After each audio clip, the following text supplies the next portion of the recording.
Good morning, students.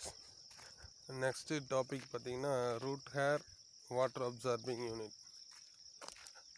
root hair இதில் water எப்படி absorb பண்ணி ஆல் ஓவர் த பிளான்ட் பாடிக்கு வருதுன்னு பார்க்கணும். There are millions of roots, அதாவது root hairs சின்ன சின்னதாக ஹேர் லைக் அப்பெண்டேஜஸாக இருக்கும். அந்த tip of the root which எதை அப்சார்ப் பண்ணுது? Water and minerals by diffusion process. என்ன process? diffusion. root hairs are thin walled, slender. இப்போ டயக்ராமில் பார்க்குறீங்க, ஒரு டிப்பிக்கல் ரூட்டோட பார்ட்டு இது பார்த்தீங்கன்னா டிப் ஆஃப் த ரூட் பார்த்தீங்கன்னா covering cap like structure is called என்னென்னா ரூட் கேப். இந்த ரூட் கேப்பு தான் என்ன பண்ணுன்னா அந்த tip of the root protect பண்ணுது. அதுக்கடுத்து அந்த வளரக்கூடிய பகுதிக்கு பேர் என்ன? Region of meristematic activity. கண்டினியூஸாக குரோத் ஆகக்கூடியது பேர் என்னது? மெரிஸ்டம். அதுக்கடுத்து எபோவ் த மெரிஸ்டமேட்டிக் ரீஜன் என்னென்னா region of elongation. Growth elongation ஆகிட்டே இருக்குது. அதுக்கடுத்து மெச்சுரேஷன் ஜோன் தான் என்னென்னா presence of root hair. Maturation region of மெச்சுரேஷனில் தான் என்னது? Many root hairs. இந்த ரூட் ஹேர் தான் என்ன செய்யுது? மண்ணில் நீர் மற்றும் கனிம உப்புகள், வாட்டர் அண்டு மினரல்ஸ் அப்சர்வ் பண்ணுது. அப்போ எக்ஸ்டென்ஷன் ஆஃப் எபிடெர்மல் செல்ஸ் எதில் இருக்கக்கூடியது? Epidermal cell that increase the surface area of absorption. எந்த ஏரியாவில்? அந்த மேல் பகுதின்னு சொல்லக்கூடியது இல்லையா, அங்கே. அப்போது சாயிலில் இருக்கக்கூடிய ரூட் ஹேர்ஸ் தான் என்ன பண்ணுது? வாட்டரையும் மினரல்ஸையும் அப்சர்வ் பண்ணி கொடுக்குது. எப்படி போகுது? Pathway of water absorbed by roots. இந்த டயக்ராம் பார்த்தீங்கன்னா உங்களுக்கு தெரியும். இது ரூட் ஹேர், அதுக்கடுத்து அந்த எபிடெர்மல் டிஷ்யூ, அதுக்கடுத்த ஏரியா கார்டெக்ஸ் ரீஜியன். அப்புறம் எங்கே வருது? சைலம் டிஷ்யூக்கு வருது. சைலம் டிஷ்யூக்கு வந்த உடனே அப்போய்டு மூமெண்ட்டு, ஷூட் சிஸ்டம், ஏரியல் பார்ட்டுக்கு போகுது, ஸ்டெம்மு, பிரான்ச்சு, லீவ்ஸுக்கு எல்லாமே. ஸோ அதுதான் என்னென்னா, once the water enters the root hair, the concentration of water molecules in the root hair cells become more than that of the cortex.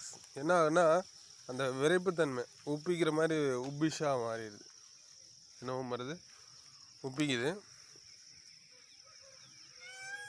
Thus water from the root hair moves to the cortical cells by என்ன ப்ராசஸ்னா osmosis. ஆஸ்மாசிஸ்னால் என்னது? ஒரு செல்லேருந்து இன்னொரு செல்லுக்கு போகணும். எங்கேருந்து? அந்த root ஹேர்லேருந்து epidermis, இந்த arrow mark போட்டிருக்கு இல்லையா, ஒவ்வொரு செல்லுக்காக போகிற ப்ராசஸ் பேர் என்னது? ஆஸ்மாசிஸ். ரூட் ஹேர் வரைக்கும் வர்றது டிஃப்யூஷன். இப்போ என்னென்னா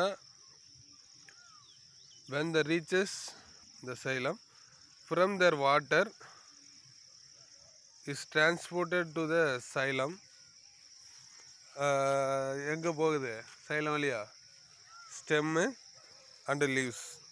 ஓகே. அதுக்கடுத்து types of movement of water into the root cell. எப்படியெல்லாம் மூமெண்ட் இருக்குது அப்படின்னு பார்த்தா 2 டைப்ஸ் இந்த செல்லில் பார்க்குறீங்க. அந்த செல்லு பிட்வீன் 2 செல்லுக்கு இடையில கேப்பில் போகிறது, இல்லை ஒரு செல்லுக்குள்ளேயே இன்டர் செல்லுலார் ஸ்பேஸுக்குள்ளே போகிறது. 2 இருக்குது. ஒன்று அப்போ பிளாஸ்ட்டுங்கிறது அந்த செல் வாலுக்குள்ளேயே பிட்வீன் 2 செல்ஸுக்குள்ளே, வித்தின் செல்லுக்குள்ளேயே போகிறது என்னது? சிம்பிளாஸ்ட்டு. ஸோ அப்போ there are 2 types. Once water is absorbed by the root ஹேருக்குள்ளே வந்ததுக்கப்புறம் it can move deeper into root layers by 2 distinct pathway. 2 pathway என்ன அப்படின்னா, ஒன்று apoplast pathway, another one symplast. இப்போ apoplast apoplastic movement of water occurs exclusively through the intercellular space. Intercellular space என்னது? Between two cell spaces and the wall of the cell. ரெண்டு செல்லுக்கு இடையில இருக்கக்கூடிய வால் வழியா அந்த வாட்டர் போச்சுன்னா அதுக்கு பேர் என்னது? Apoplastic. The apoplastic movement does not involve crossing the cell membrane. ஒரு செல்லேருந்து இன்னொரு செல் மெம்பரேனுக்குள்ளே போகாது. This movement is dependent on the gradient. எது சார்ந்திருக்கு? Gradient, concentration gradient. அடுத்து சிம்ப்ளாஸ்ட். சிம்ப்ளாஸ்ட் பார்த்து இது என்ன பிட்வீன் டூ செல்லுக்குள்ளே போகிறது. அப்போ சைட்டோபிளாசம், வேக்யூல் இது வழியாக போகக்கூடியது.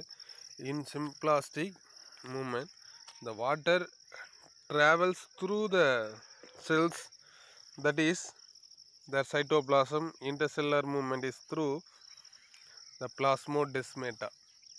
அப்போ ஒவ்வொரு செல்லுக்கு உள்ளேயும் போகுது.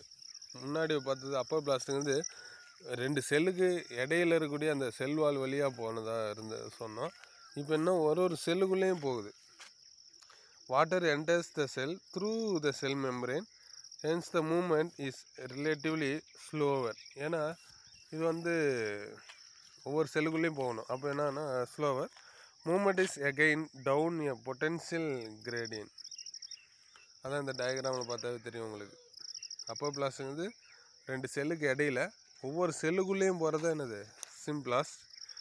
நெக்ஸ்ட்டு டிரான்ஸ்பிரேஷன், நீராவி போக்கு. எப்படி வந்து வாட்டர் லாஸ் ஆகுது அப்படின்னு. Transpiration is the movement, the evaporation of the water in plants through எது வழியா? Stomata in the leaves. Stomata are open in the day and closed at night. Day டைமில் என்ன இருக்கும்? ஸ்டொமேட்டோ ஓப்பனாக இருக்கும். நைட் டைமில் க்ளோஸர் ஸ்டொமேட்டா. அப்போ the opening and closing of the stomata is due to the change of turgidity. Turgidity னா அந்த விரைப்புத்தன்மை. Fully water இருந்ததுன்னா அது டர்ஜிட் கண்டிஷன் சொல்கிறோம். turgidity of the guard cells. guard cellனா அந்த two bean or kidney shape சொல்லியிருப்போம். அப்போ when water enters into the guard cell, they become turgid. Fully வாட்டர்னு சொன்னோம் இல்லையா டர்ஜிட்னா. அப்போ என்ன ஆகுது அப்படின்னா ஸ்டொமேட்டோ ஓப்பன். இது எப்போ நடக்கும்? Day time. அப்போ நைட் டைமில் என்னென்னா வாட்டர் லாஸ் ஆயிரும், ஸ்டொமேட்டோ வந்து க்ளோஸர் ஆயிரும். when the guard cells loss water ஃபுல்லாக லாஸ் ஆயிடுச்சு அப்படின்னா it becomes flaccid. flacidனா வாட்டர் வந்து என்ன இருக்குது? இல்லாமல் போயிடுது. அப்போ என்ன? Stomata closure and the stomata closes. அப்போ வாட்டர் எவாபரேட்ஸ். இப்போ நீ ஒரு பாட்டட் பிளான்ட் எடுத்து ஒரு ஹேரி பேக்கில் கவர் பண்ணி வச்சுன்னா ஒரு ஃபியூ ஹவர்ஸ் கழித்து பார்த்தோன்னா அந்த பாலித்தீன் பேப்பரில் அங்கங்கே வாட்ரு ட்ராப்லெட்ஸ் இருக்கும். அப்போ அதுலேருந்து என்ன தெரிஞ்சுக்கிட்டுனா வாட்டர் வந்து எவாபரேஷன் ஆகிருக்கு அப்படின்னு தெரியும். So water evaporates from mesophyll cells of leaves through the open stomata. இந்த lower water concentration mesophyll cells. அப்போ as the result more water is drawn into the cells from the எங்கேருந்து? Xylem present in the veins. இது வழியா? நரம்பு வழியா. through the process of என்ன process? Osmosis. ஆஸ்மாசிஸ்னால் என்னன்னு சொல்லியிருக்கோம்? Movement of water higher concentration to lower concentration. அப்போ as water is lost, water வந்து இப்போ இழந்துருச்சு ஃப்ரம் த லீவ்ஸ். அப்போ அங்கே என்ன ஆயிடுச்சு? ஒரு கொஞ்சம் வாட்டர் வெளியே போயிடுச்சு. இப்போ அந்த இடத்த ஃபில் பண்ணணும் இல்லையா? Pressure is created at the top to pull more water from the xylem. எங்கேருந்து தள்ளிக்கிட்டு வரணும்? இப்போ ரூட்லேருந்து வாட்டர் உறிஞ்சி மீண்டும் எங்கே கொண்டு போய் கொடுக்கணும்? அந்த லீஃபில் இழந்த இடத்துல கொடுக்கணும், லாஸ் ஆன இடத்துல. Water from the xylem to the mesophyll cells. அப்போ திஸ் ப்ராசஸ் இஸ் கால்டு என்னன்னா டிரான்ஸ்பிரேஷன் புல். அதாவது என்னென்னா நீராவி இழுவிசை. அப்போ எங்கேருந்து இழுத்து கொடுக்கணும்? ரூட்லேருந்து நம்ம இழந்த லாஸ் ஆன இடம் எங்கே? லீஃபில். This extends up to the roots causing the roots to absorb more water from the soil. அப்போ எங்கேருந்து அப்சார்ப் பண்ணி கொடுக்குது? சாயிலேருந்து. To ensure continuous flow of water from the roots to the leaves. So அப்போ எங்கேருந்து? ரூட்லேருந்து லீவ்ஸுக்கு எடுத்துகிட்டு வருது. அப்போ transpiration is affected by several external factors such as என்னென்ன அப்படின்னா எதெல்லாம் அஃபெக்ட் ஆகுது? இதெல்லாம் கரெக்டாக இருந்தால் அஃபெக்ட் ஆகாது, இல்லைன்னா அஃபெக்ட் ஆகும். டெம்பரேச்சர், லைட்டு, ஹியூமிடிட்டி, ஈரப்பதம், அண்டு விண்டு ஸ்பீடு. காற்று அதிகமாக அடித்தாலும் ரொம்ப லாஸ் ஆகிரும். இன்டர்னல் ஃபேக்டர்ஸ், இதெல்லாம் எக்ஸ்டர்னல் ஃபேக்டர். இன்டர்னல் ஃபேக்டர் என்னென்னா that affect transpiration include number and distribution of ஸ்டொமேட்டோவை பொறுத்து வாட்டர் லாஸ் ஆகுது. Percentage of open stomata, day டைமில் எப்படி ஓப்பனிங்கில் இருக்குன்னு. Water status of the plant, so எவ்வளோ வாட்டர் எடுத்துக்குது அப்படிங்கிறத வச்சு. கேனாஃபி ஸ்ட்ரக்சர், அது எந்த மாதிரியான இடத்துல எப்படி இருக்குது அப்படிங்கிறத பொறுத்து. இதோ டயக்ராம் இருக்கு இல்லையா, 2 பீன் ஷேப்டு ஓப்பனிங் டைமில் எப்படி இருக்குது, அதே க்ளோசர் டைமில் எப்படி இருக்குன்னா, க்ளோசர் அப்போ என்னது வாட்டர் லாஸ் ஆகிறதுனால க்ளோஸ்டு, ஃபுல்லி வாட்டர் இருக்கும்போது டர்ஜிடு. ஓகே, அதுக்கடுத்து importance. Next importance of transpiration. டிரான்ஸ்பிரேஷனோட முக்கியத்துவம் என்ன அப்படின்னா, நீராவி போக்கு கிரியேட்ஸ் டிரான்ஸ்பிரேஷனல் புல். முன்னாடியே சொன்னோம், டிரான்ஸ்பிரேஷன் புல்னால் என்னது? ஸ்டொமேட்டோவில் லாஸ் ஆன வாட்டருக்காக திரும்ப ரூட்லேருந்து அப்சர்வ் பண்ணுறது. Pull for transport of water. அதுக்கடுத்து சப்ளைஸ் வாட்டர் ஃபார் ஃபோட்டோசிந்தசிஸ். எதுக்காக டிரான்ஸ்பிரேஷன் நடக்குன்னா ஃபோட்டோசிந்தசிஸ் ப்ராசஸ்ஸு. அடுத்து transport minerals from soil to all parts of the plant. இப்போ சாயிலேருந்து எடுத்துகிட்டு போகிற மினரல்ஸ் எங்கெல்லாம் சப்ளை பண்ணுது? எல்லா பார்ட்ஸுக்கும். அடுத்து cools the surface of the leaves by evaporation. இப்போ நல்ல தண்ணி பாஞ்சிருக்க ஏரியாவுக்கு பக்கத்தில் போனோம்னா அப்படியே ஜில்னஸாக இருக்கும் இல்லையா, அப்போ அந்த இடத்துல ஃபுல்லாக எப்படி இருக்கும்? கிளைமேட் கண்டிஷன் கூல் கண்டிஷனில் இருக்கும். Keeps the cells turgid. டர்ஜிட்னு சொன்னால் fully water. Hence maintain their shape. அப்போ ஷேப் எப்படி இருக்கும்? மெயின்டைன் பண்ணிட்டே இருக்கும். அதுக்கடுத்து ரூட் ப்ரெஷர், வேர் அழுத்தம் அப்படின்னு சொல்கிறது என்னென்னா, as ion from the soil are actively transported into the vascular tissues of the root. Vascular tissue na enadhu? Xylem and phloem. Water moves along and increases the pressure inside the xylem. So enga idella nadakku appadina vascular tissue na xylem phloem, adula நம்ம இங்க பார்க்கிறது இது xylem tissue. அப்ப this process is called root pressure and is responsible for pushing water into smaller height of the stem. So that is called root pressure. வேர் அழுத்தத்தினால. அதுக்கடுத்து uptake of minerals. எப்படி uptake பண்ணிக்குது, எடுத்துக்குது? Plants depend on minerals. எங்கேருந்து? From soil for its nutritional requirements. All minerals cannot be passively absorbed by the roots. அப்போ என்ன ஆகுது? எல்லாமே பேசிவ், அதாவது வித்தவுட் எனர்ஜினால் எடுத்துக்கிறது இல்லை, ஆக்டிவ் டிரான்ஸ்போர்ட்டர் இருக்குது. அப்போ minerals 2 factors accounts for this. ஒன்று என்னென்னா, minerals are present in the soil exchange particles, ions. இப்போ கேசிஎல்னு இருக்குன்னு வச்சுக்கோ. கேங்கிறது பாசிட்டிவ் சார்ஜு, சிஎல்ங்கிறது நெகட்டிவ் சார்ஜ். அப்படியே எக்ஸ்சேஞ்ச் ஆகிக்கும். ஹச்சிஎல்ல அப்போ KCl HCl or KOH. So அப்போ ஆல்டர்னேட் பண்ணிக்கும். அயன் எக்ஸ்சேஞ்சுன்னு பேர் அது.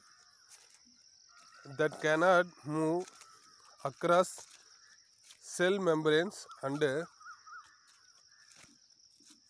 the concentration of minerals in the soil is usually lower than the concentration of minerals in the root. அப்போ எதோட கான்சன்ட்ரேஷன் ரொம்ப லோவாக இருக்கும். therefore most materials enter the root by என்ன process? active absorption through the cytoplasm of epidermal tissue. This needs of energy in the form of என்ன தேவைப்படுது? ATP. அப்போ active ப்ராசஸ்னால் என்னது? Energy depending process. Then it is transported to all parts of the transpiration pool. Okay. Next, translocation of mineral ions. எப்படி ஒரு இடத்துலேருந்து இன்னொரு பக்கம் translocation.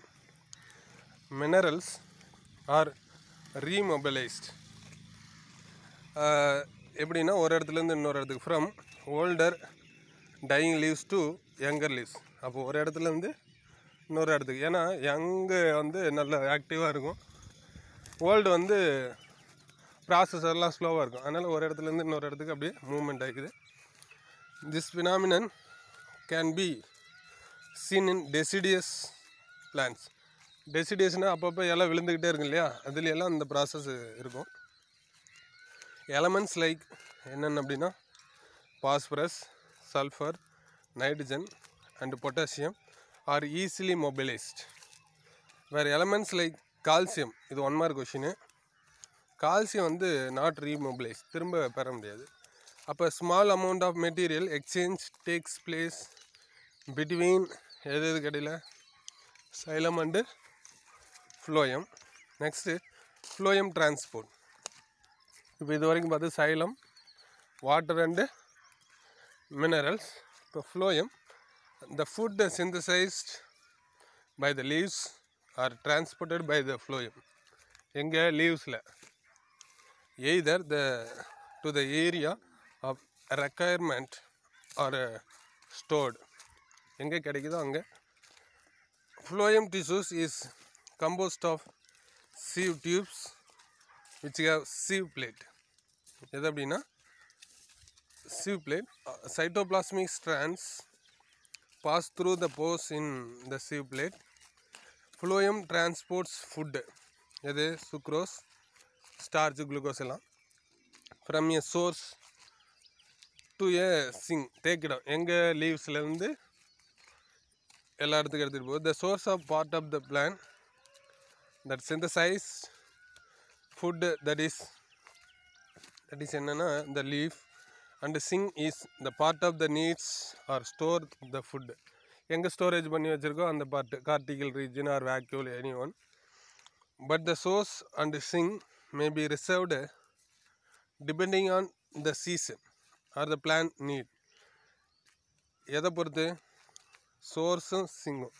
சோர்ஸுங்கிறது எங்கே இருக்கோ அங்கே, சிங்குங்கிறது எங்கே ஸ்டோர் பண்ணி வச்சுருக்குதோ அங்கே.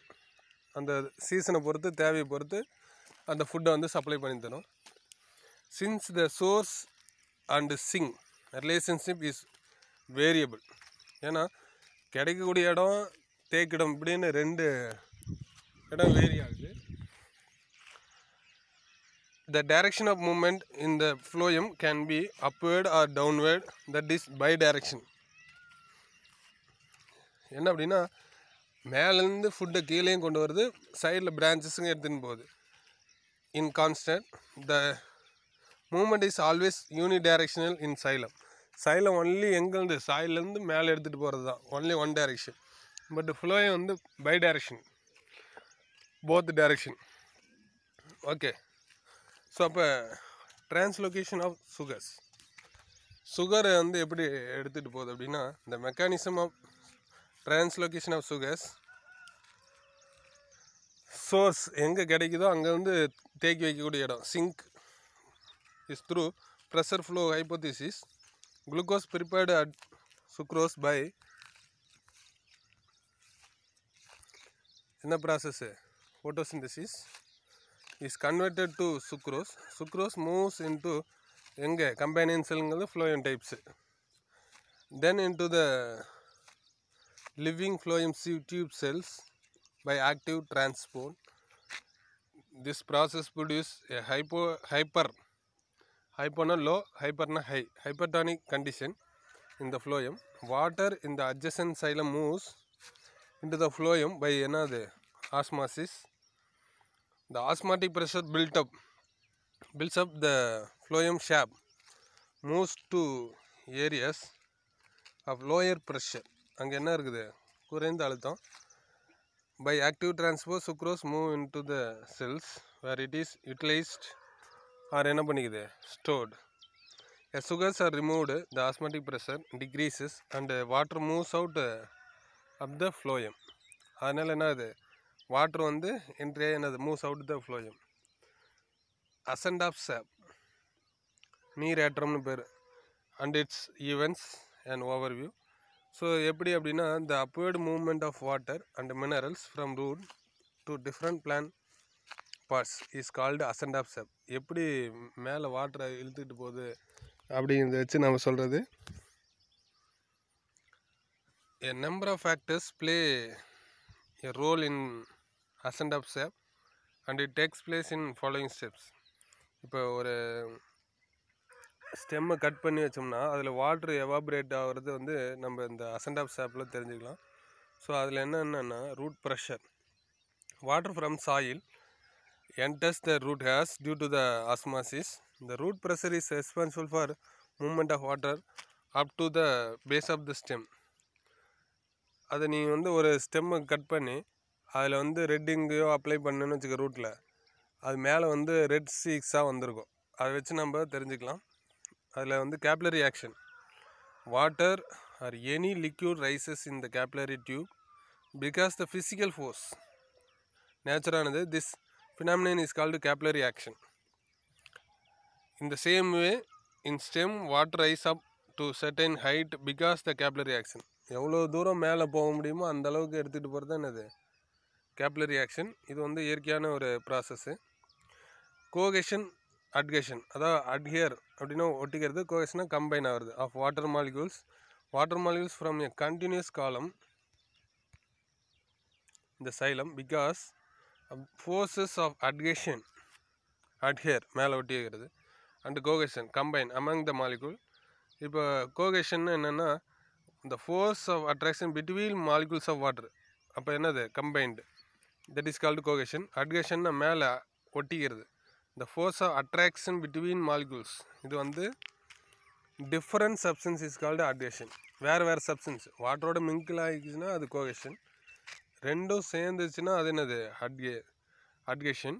Water molecules stick to a xylem because இந்த எதனால், ஃபோர்ஸ் ஆஃப் அட்கேஷனால். இது வந்து இப்போ நீங்கள் காலையில் பனி பெய்யும்போது பார்த்தீங்கன்னா லீஃபில் அப்படியே மேலே பார்த்தீங்கன்னா ட்ராப்ஸ் இருக்கும் இல்லையா, டியூ மாதிரி பனித்துளி. அது எதனால்னா எக்ஸஸ் ஆஃப் வாட்டர்னால வரக்கூடியது. அதுக்கு பேர் வந்து கட்டேஷன். அது ஸ்பெஷலைஸ்டு செல்லுக்கு பேர் வந்து ஹைடதோட். அதை டியூ பாரு, டியூஸ் அந்த பனித்துளி of water droplets on the leaves of grass, புல்லில் தான் அதிகமாக பார்க்கலாம். Seen in the early morning when the climate is humid, நல்ல ஈரமாக இருக்கும்போது, and excess of water is present in the plant. The excess water is exudated னா இது வெளியில் வருது in the form of liquid. This due to the root pressure. This phenomenon is called in the guttation, which takes place through specialized செல்லுக்கு பேர் தான் என்னது ஹைடதோட். அப்போ இதெல்லாம் வந்து புல்லில் நிறையா பார்க்கலாம். சோளப்பயிர் இதெல்லாம் காலையில் நல்லா மழை பெஞ்சிருக்கும்போது இந்த மாதிரி நமக்கு கிளியராக தெரியும். அதுக்கடுத்து டிரான்ஸ்பிரேஷன் த்ரூ ஸ்டொமேட்டா கிரியேட்ஸ் வேகம். அதனால் என்ன ஆகுது, which creates a suctionனா என்னது உறிஞ்சிக்கிறது, called transpiration pull. The transpiration pull sucks the water column from the xylem tube. எங்கள் ரூட்லேருந்து வாட்டர் எடுத்துகிட்டு வருது. And this water is able to rise to great height even the tallest plant. எவ்வளோ ஹைட்டாக இருந்தாலும், இருக்குல்லையே பெரிய plant sequoia செம்பரன்சின்னு சொல்லக்கூடியது, அதுக்கும் டால் மேலே வரைக்கும் வாட்டரை சப்ளை பண்ணுது. அது என்னன்னா demonstration of root pressure. Choose a small spot, soft stemmed plant. Cut the stem horizontally.